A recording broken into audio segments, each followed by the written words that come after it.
People watch Godzilla films for different reasons. There's mindless destruction, monster battles, or appreciation of a foreign culture.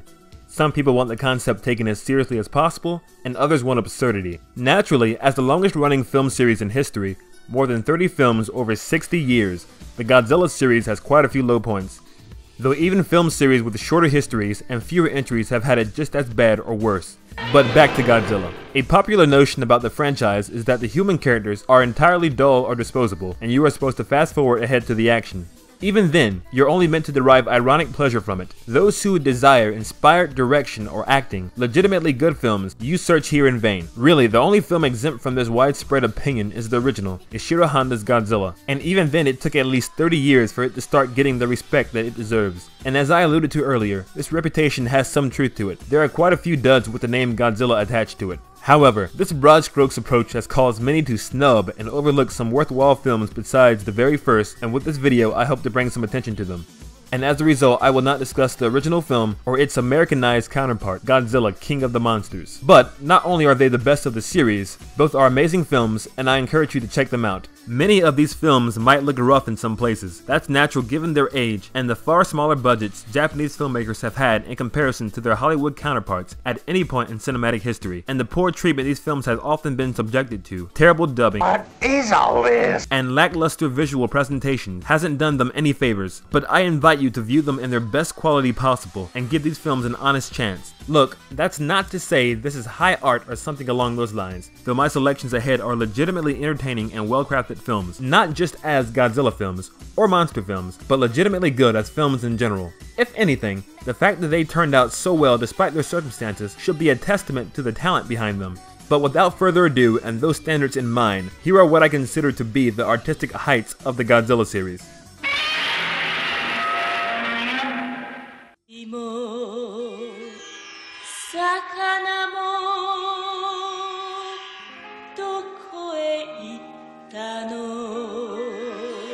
Let's get this out of the way now.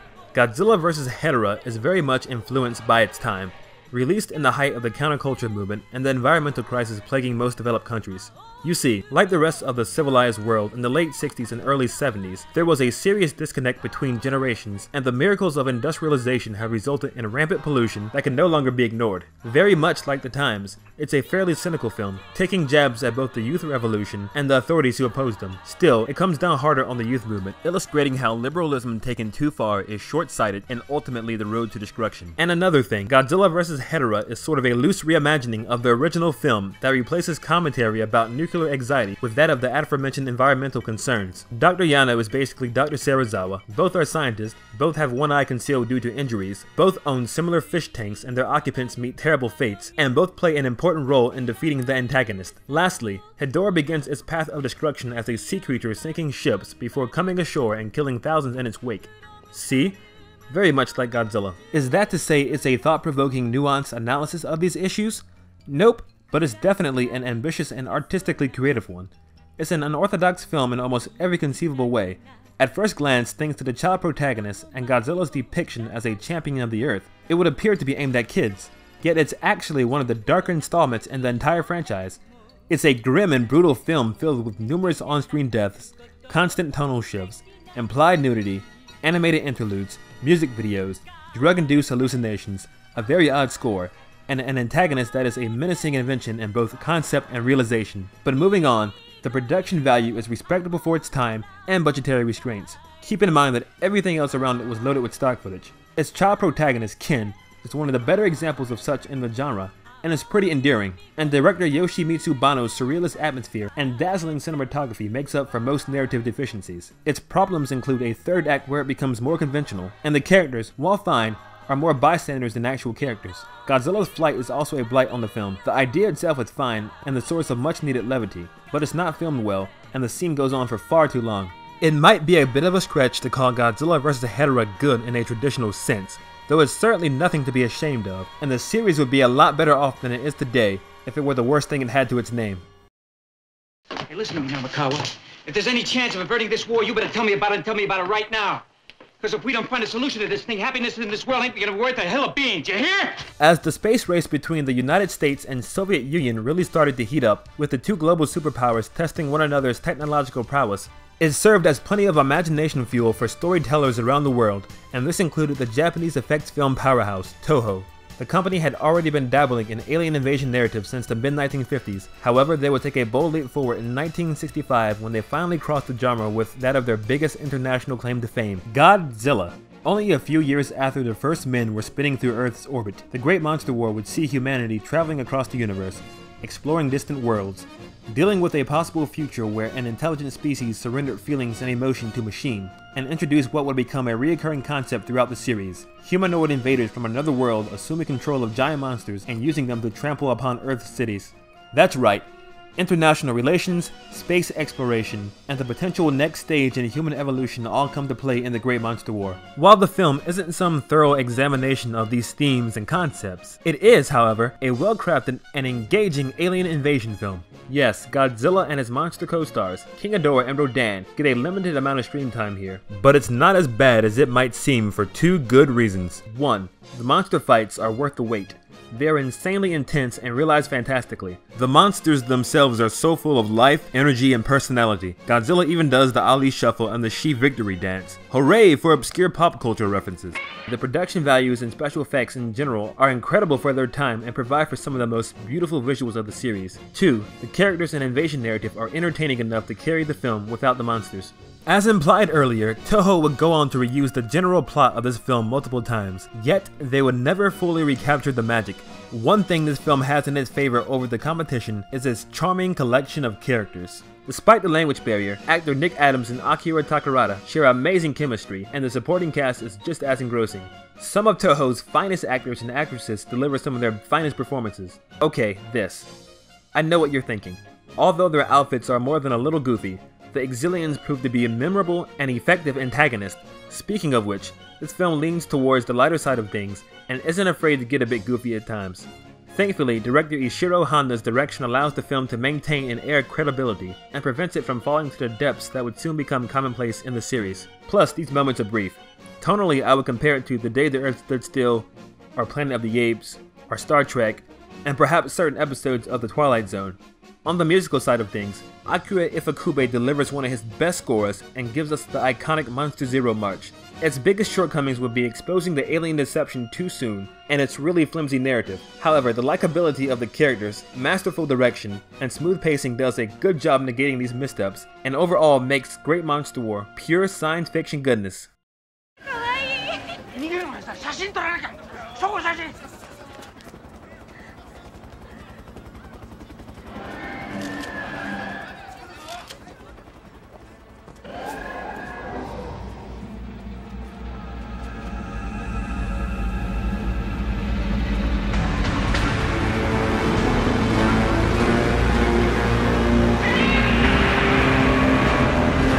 Written and directed by Shusuke Kaneko, the visionary director behind the Gamera trilogy, Giant Monster's All-Out Attack is unsurprisingly one of the better installments in the series, combining his taste for the supernatural with the series' war-rooted origin. Kaneko comments on his nation's reluctance to acknowledge its less than stellar actions against its neighbors during World War II, unwilling to allow the Japanese to forget their transgressions. The souls of its victims and former warriors alike reanimate Godzilla to wreak havoc upon the nation.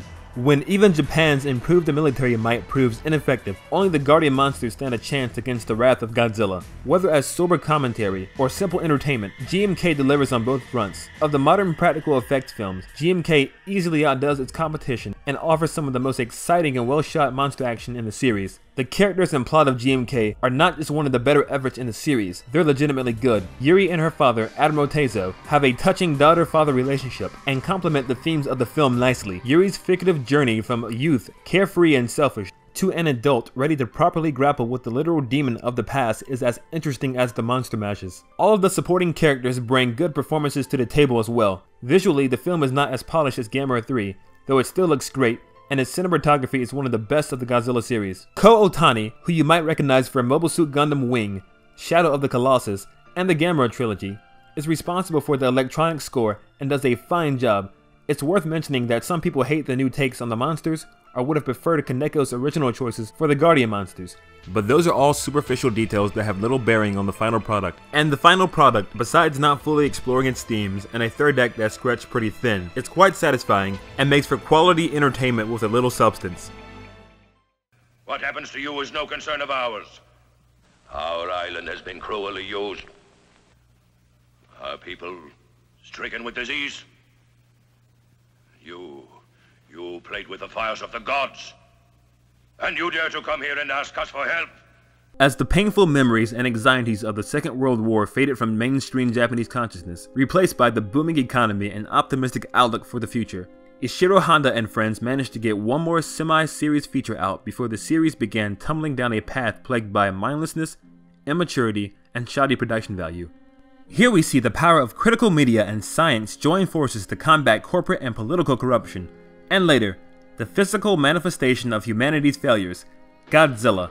Mothra vs. Godzilla combines the grimmest sensibilities of Godzilla with the lightheartedness of Mothra quite well. While it's far simpler than the original Godzilla, the characters are charismatic enough to keep you engaged in one of the franchise's more gripping dramas, and the film's flawless pacing keeps things lively. It's another case of Toho's finest actors and actresses of the time delivering fantastic performances and sharing amazing chemistry, helping to bring to life what is easily director Honda's best realization of his much-beloved Brotherhood of Mankind theme. Characters, story, and pacing alike, it all works together very well, and all of those strengths are backed by a visual extravaganza. Mothra vs. Godzilla has some truly pleasing aesthetics, and is the finest technical achievement of the early Godzilla efforts. Highlights include one of the most elaborate military campaigns waged against Godzilla, and it managing to make battles against puppet insects interesting. I consider Godzilla's battle with the larvae one of the series' best. I know it has caused some groans over the years, but I appreciate the underdog's use of that environment to defeat their deadlier opponent, and the battle was well staged and edited. Additionally, Akira Ifukube provides his greatest musical contribution to the series, perfecting Godzilla's theme and offering a score that wonderfully complements the film.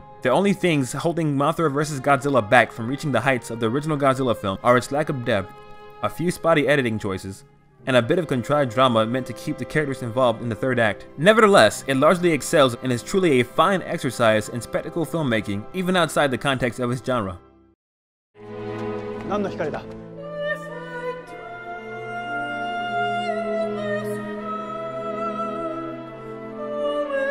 Transparently addressing the frustrations many harbored about how the government handled 311 and the growing disenchantment the nation has been suffering from recently, Shin Godzilla is a rebuke of bureaucratic inefficiencies and a call for the nation to take greater initiative in solving its own problems. It's similar to Godzilla and Godzilla vs. Hedorah in this regard, tackling the huge national crisis or anxiety of its respective time. However, like its predecessors, commenting on a relevant issue isn't the only thing it has up its sleeve.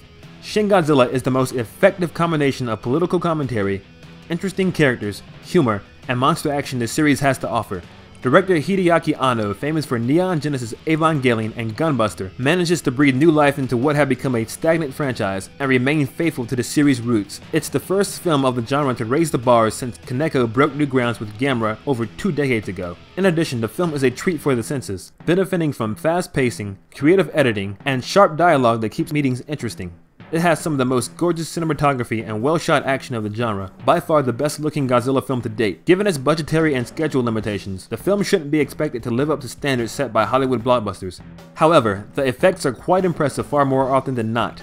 As for the music, the score is an effective mix of iconic Ifukube pieces and material by longtime Anno collaborator Shiro Sugisu. One of the strongest aspects in the film's favor is the extensive ensemble cast and their determination to protect their country from nuclear annihilation. None of the lives of the characters are explored in any real depth, yet they are distinct and likable enough to serve the film's purposes, and, like the characters of the other films on this list, easily establish themselves as one of the best cast of the genre thanks to the charismatic performances, and a sense of urgency keeps the film moving and more than engaging. At first glance, the film might seem simple, though it's only deceptively so. A lot of information is packed densely in what might be the most intelligent of the Godzilla features, and those familiar with either Anno or Godzilla's history have a few non-intrusive treats to enjoy. The two biggest flaws against this film is the lackluster English spoken by its Japanese American, which is thankfully limited, and a third act that could afford to have a few minutes shaved off. Yet flaws and all, Shin Godzilla has earned its place as one of the series' greatest achievements and an excellent film, period.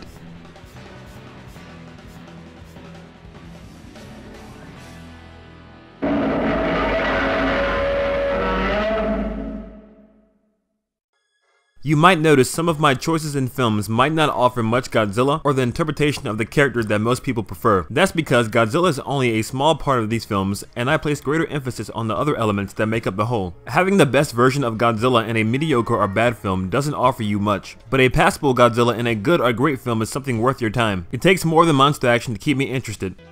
You're a hard bitch. What's that? Would you say that again? And even then, the monster action has to be well shot, have effective pacing, and showcase exciting choreography. And I tend to prefer Godzilla films that reflect or comment on the attitudes of the time over half-baked science fiction fluff. Oftentimes, discussions about these films go no further than the monsters, and fans neglect the human characters, the quality of direction, production values, or how well written these films are. You have to remember that monsters normally only make up about a third of the average film. I know that I want more to look forward to in that hour and 30 minutes than a few scattered action scenes. And as complete films, most Godzilla films don't satisfy me anymore. But what about you? Do you agree with my choices? Do you disagree? Think I made a glaring omission?